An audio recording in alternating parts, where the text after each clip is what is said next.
নমস্কার, আমি রাখি। আমার নতুন আরো একটি ব্লগে আপনাদের সবাইকে স্বাগত জানিয়ে আজকের ব্লগটি শুরু করলাম।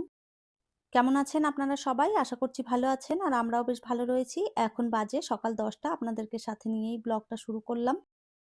সকাল থেকেই আমাদের এইদিকে প্রচুর পরিমাণে বৃষ্টি শুরু হয়েছে। দেখতেই পাচ্ছেন কি অবস্থা বাইরের।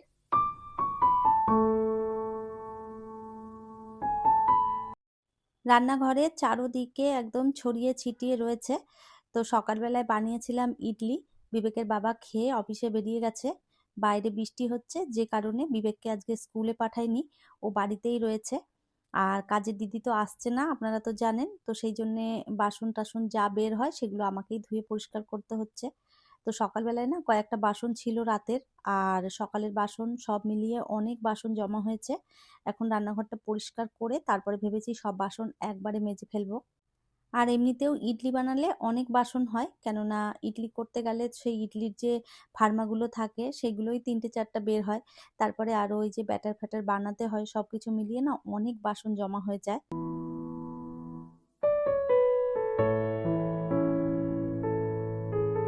ওইদিকে দাদাও এসেছে মনে হচ্ছে দুধ দিতে। তো দুধটা আগে নিয়ে নিই, তারপরে দুধটা গরম বসিয়ে দিয়ে আর বাকি বাসন-টাসন যেগুলো আছে সেগুলো ধোয়াধুয়ি করতে থাকবো। বাইরে যা বৃষ্টি পড়ছে, আমি তো ভাবছিলাম দাদা আজকে হয়তো দুধ দিতে আসবে না। তবে দেখলাম যে রেনকোট পরে দুধ দিতে এসেছে। আসলে দুধ যদি না দেয় তাহলে অত দুধ দাদা করবেটাই বা কি? সেজন্য বৃষ্টিতে ভিজে ভিজেও সবার বাড়িতে এসে আর কি দুধটা পৌঁছে দিয়ে যায়। তো যাই হোক, এই যে গ্যাসটা ভালো করে মুছে ওইদিকে দুধটা বসিয়ে দিলাম। আর এদিকে চলুন বাসন যে কটা ঝুড়িতে রয়েছে সেইগুলো আগে গুছিয়ে ফেলি। এগুলো গুছিয়ে দিয়ে তারপরে আর কি বাকি যে কটা বাসন রয়েছে সব ধুয়ে নেব। রান্নাঘরের এই অবস্থা, এখন যদি বাড়িতে কেউ আসে এই অবস্থা যদি দেখে কিচেনের, কি ভাববে বলুন তো? এরকম রান্নাঘর আমার খুবই কম থাকে। এত নোংরা এলোমেলো আমি কখনোই করি না। তার আগেই সমস্তটা ধুয়ে নিই। তবে আজকে কি হয়েছে জানেন? সকাল থেকে এতটাই কাজের মধ্যে ব্যস্ত ছিলাম। তো চারদিকে জিনিসপত্র ছড়িয়ে ছিটে বাসন-টাসন যাচ্ছে তাই অবস্থা হয়েছে। তো যাই হোক, চলুন এগুলো সব ধুয়ে পরিষ্কার প্রায় করেই ফেলেছি। জলের বোতলগুলোও একটুখানি ভর্তি করে রেখে দিই। এখন তো আর ফ্রিজে ভরতে হবে না, কেননা বাইরে বৃষ্টি পড়ছে, সেভাবে গরম নেই। তো এই বৃষ্টির মধ্যে যদি আবার ফ্রিজে ঠান্ডা জল খাওয়া হয় তাহলে দেখা যাবে আবার গলা-টলা বসে যাবে। যাই হোক, এদিকে সমস্তটা গুছিয়ে একদম পরিষ্কার করে নিয়েছি। আর এরপরে ভাতটাও ওইদিকে বসিয়ে দিই, দুধটাও গরম হয়ে গেছে।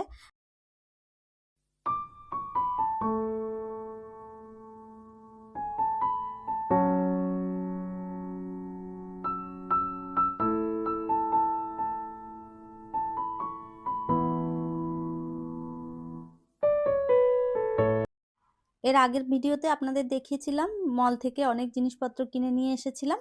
সেইগুলোই একটা একটা করে জায়গা মতন ঢেলে রেখে দেব।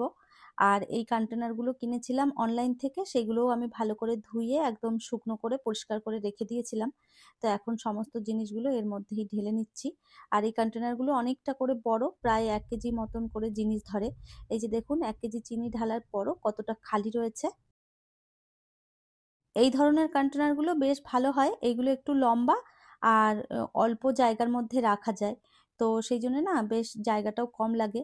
জিনিসপত্র সুন্দরভাবে গুছিয়ে রাখা যায় আর অনেকটা করে জিনিসও ধরে। আর এই যে আগে যে ডাব্বাগুলো আমি কিনেছিলাম, এক্ষুনি দেখলেন ঢেলে রাখলাম। তো ওইগুলো একটু চওড়া ধরনের, তো প্রচণ্ড জায়গা লাগে রাখতে। আর এই যে দেখুন সমস্ত জারগুলো এই জায়গাটাতে রেখেছি। অল্প জায়গার মধ্যে সমস্তটা ধরে গেছে, দেখতেও ভালো লাগছে। ভাতটা ওইদিকে নামিয়ে দিয়েছি আর এরপরে চলুন রান্নাটা সেরে ফেলি। তো আজকে রান্না করব পুঁই শাক দিয়ে আর চিংড়ি মাছ দিয়ে একটা তরকারি।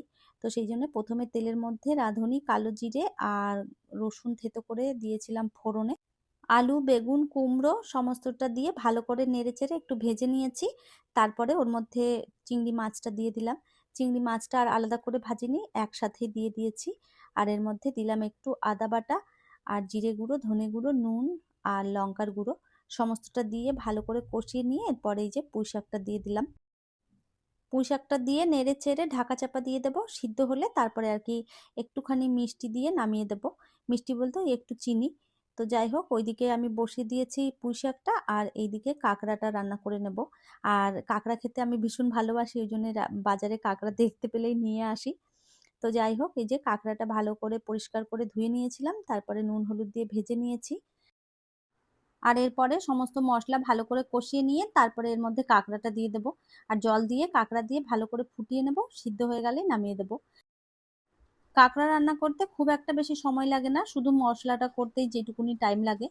তো যাই হোক, এদিকে জল ঢেলে দিলাম, সিদ্ধ হয়ে গেলে নামিয়ে দেবো।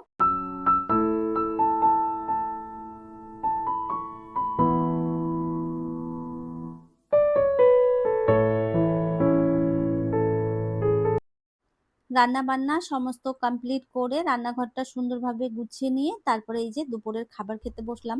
অনেকটা বেলা হয়েছে, এখন বাজছে প্রায় ওই 2টো মতন।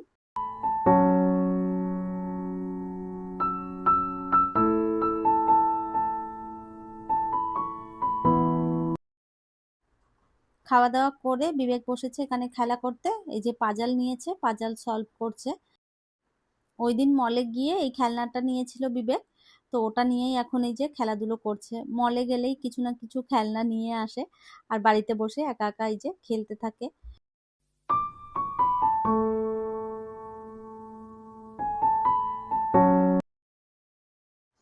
এখন বাজছে সন্ধ্যে 7টা মতন, বিবেকের বাবা চলে এসেছে। আর এখন বানাচ্ছি হচ্ছে ডালের বড়ার পকোড়া। তো মুসুরি ডাল দিয়ে পকোড়া করছি, সাথে করব গরম গরম কফি।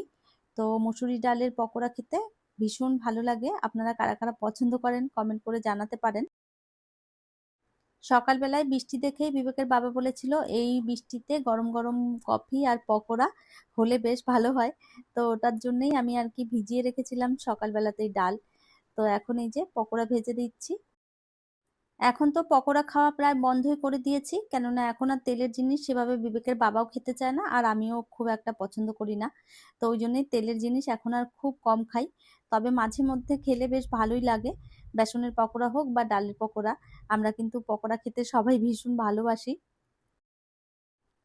এই মুহূর্তে আপনারা যারা আমার ভিডিওটি দেখছেন প্লিজ একটি লাইক করে দেবেন। আর আমার ভিডিওর কোনো অংশ যদি আপনাদের ভালো লেগে যায় কমেন্ট করে জানাতে ভুলবেন না। এই ধরনের ভিডিও যদি আপনারা আরো দেখতে চান চাইলে কিন্তু আমার চ্যানেলটিকে সাবস্ক্রাইব করেও রাখতে পারেন। কাজটি যারা অলরেডি করে রেখেছেন তাদের অসংখ্য ধন্যবাদ। আর এই তো কফি হয়ে গেছে আমার রেডি, আর ওই দিকটাতে পকোড়াও হয়ে গেছে। তো 3 কাপ কফি করেছি, বিবেককেও একটু দেব। যদি দেখে ওর বাবা আর আমি কফি খাচ্ছি ওকে না দিয়ে, তো ভীষণ চিৎকার চেঁচামেচি করবে। তো সেই জন্য ওর জন্যও বানিয়েছি।